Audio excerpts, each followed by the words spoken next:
Hi friends, నమస్తే. Welcome back to Yoshni's kitchens. ఈరోజు మన వీడియోలో మునక్కాడ బూందీ కూరను చూపించబోతున్నాను. ఈ మునక్కాడలో విటమిన్ బి-సి క్యాప్సూల్స్ ఉంటాయి. మునక్కాడలో కాల్షియం ఎక్కువగా ఉంటుంది.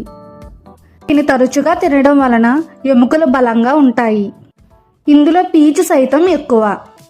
వీటిని తరచుగా తీసుకోవడం వలన జీర్ణ వ్యవస్థను పనితీరును కూడా మెరుగుపరుస్తుంది. పొట్ట చుట్టూ పేరుకుపోయిన కొవ్వును కూడా కరిగిస్తుంది. ఇప్పుడు ఈ కర్రీని ఎలా వండుకోవాలో చూసేద్దాం. ఇక్కడ నేను 2 పెద్ద సైజు ములక్కాళ్ళను తీసుకున్నాను. మీడియం సైజులో కట్ చేసుకుని పక్కన పెట్టుకున్నాను.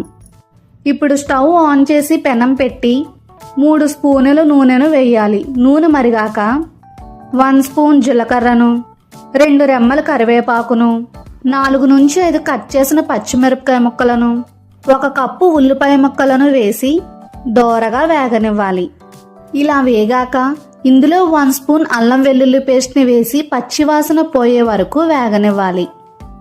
ఇందులో 2 పెద్ద సైజు టమాటాలను పేస్ట్ చేసి వేసుకోవాలి. ఇదంతా బాగా వేగి ఆయిల్ అనేది ఇలా సపరేట్ అయ్యాక ఇందులో 1 స్పూన్ కారాన్ని, తగినంత ఉప్పు, 1/2 స్పూన్ ధనియాల పొడిని వేసి ఆయిల్ పైకి తేలే వరకు వేగనివ్వాలి. ఇప్పుడు ఇందులో మునక్కాడ ముక్కలను వేసి 2 నిమిషాల పాటు ఆయిల్లో మగ్గనివ్వాలి. ఇప్పుడు గ్రేవీకి సరిపడినంత వాటర్ని యాడ్ చేసి మూత పెట్టి 10 నిమిషాల పాటు ఉడకనివ్వాలి. 10 నిమిషాల తరువాత మూత తీసి చూస్తే మునక్కాడ అనేది చక్కగా ఉడికిపోయింది. ఇప్పుడు ఇందులో 1 స్పూన్ మసాలా పౌడర్ని వేసి మొత్తం ఒకసారి కలిపి ఇప్పుడు ఇందులో 1 కప్పు బూందీని వేయాలి. బూందీ మనం ఇంట్లో ప్రిపేర్ చేసుకుందైనా షాప్ నుండి తీసుకొచ్చిందైనా పర్వాలేదు, కానీ ఫ్రెష్ బూందీ అయితే కర్రీ అనేది బాగుంటుంది. ఇదంతా ఒకసారి కలిపి కొంచెం కసూరి మేతిని వేసి నేను చూపిస్తున్నట్టు ఇలా గ్రేవీగా ఉన్నప్పుడే స్టవ్ ఆఫ్ చేసుకోవాలి. కర్రీ చల్లారాక బూందీ అనేది గ్రేవీకి పట్టి దగ్గరగా అయిపోతుంది.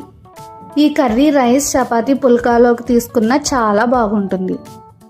అంతేనండి, ఎంతో రుచిగా ఉండే మునక్కాడ బూందీ కూర రెడీ. ఈ కర్రీని కనుక మీరు ట్రై చేస్తే మీకు ఎలా వచ్చిందో కామెంట్ చేయండి. మీ ఫ్రెండ్స్కి, మీ రిలేటివ్స్కి షేర్ చేయండి. మరిన్ని రెసిపీస్ కోసం నా ఛానల్ని సబ్స్క్రైబ్ చేసుకోండి. Thank you for watching. Bye bye.